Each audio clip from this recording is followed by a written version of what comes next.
Newtown Creek is a 3.5-mile body of water branching off the East River. It traces the border between Brooklyn and Queens. And it's one of the most polluted industrial sites in the United States. So polluted, in fact, that the Environmental Protection Agency declared it a Superfund site in 2010.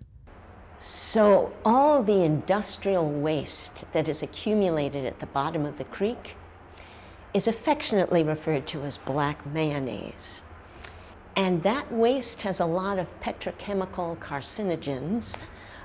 These carcinogens are so abundant because Newtown Creek was the center of the oil and gas industry for decades.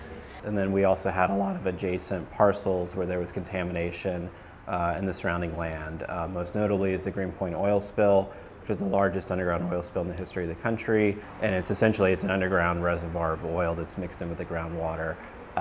So they have been cleaning it up for a few decades now, and they've made a lot of progress, but that has obviously had huge impact on Newtown Creek itself. Even today, the creek is bordered by factories, automobile scrapyards, and waste management sites. But not all hope is lost. Some organisations are actively trying to clean up these waters, such as the Newtown Creek Alliance.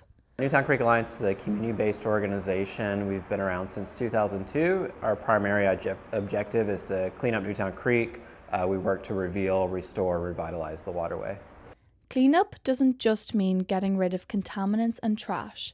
It also means restoring ecological diversity. Restoration efforts include creating fish and shellfish habitats and introducing species such as mussels and oysters. Some native species, like ribbed mussels, can even filter contaminants from the water. So having these ribbed mussels on hand to filter out the bacteria is wonderful.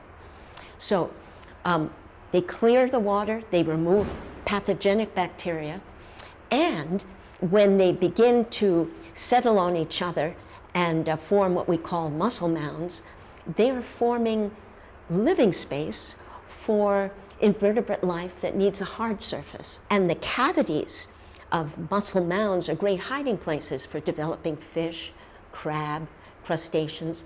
So small swimming invertebrates and vertebrates find refuge here and a place to eat. These ribbed mussels can be spotted along a nature walk that was constructed to add life back into the area. It's lined with grasses and trees and is frequented by runners, pedestrians, and geese, such as these, who come to enjoy the benefits of the creek. But that experience can be broken by the smell of oil or a Canada geese trying to get its neck out of a plastic bag.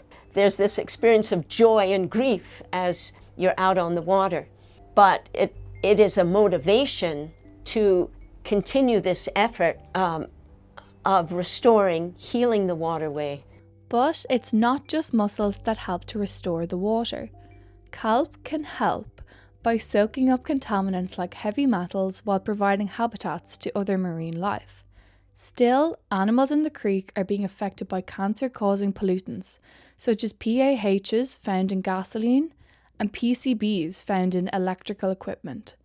If we eat these contaminated animals, we're also being exposed to these contaminants. The EPA publicly states that humans are at real risk of exposure from Newtown Creek. That contamination is things like PAHs and PCBs and heavy metals that are carcinogenic, that persist for a very long time, and that build up in the tissue of fish and crab.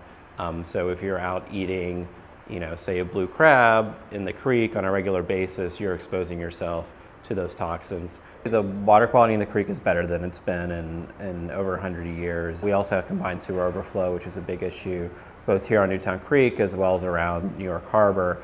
And so combined sewer overflow happens when it rains. Our sewer systems get flooded essentially from all the stormwater entering the same pipes we flush our toilets into. So in the case of Newtown Creek, we currently have about 1.2 billion gallons of untreated sewage during an average year of rain. And it means that most of the creek does not come into compliance with federal Clean Water Act standards. There's been some big gains in water quality over the past few decades, but there's obviously still a lot of work to be done.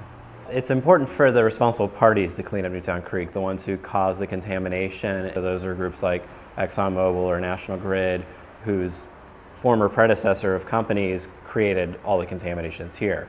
It's important to hold the city accountable because their sewer system is creating that pollution. So they need to know that people that are living and working here care about this waterway, and we want to see it cleaned up. And so there's a huge need for active voices, people that care about the waterway, live near it, work near it, interact with it already, maybe want to interact with it more if it were cleaner. People here have suffered, the wildlife has suffered, and we need real action.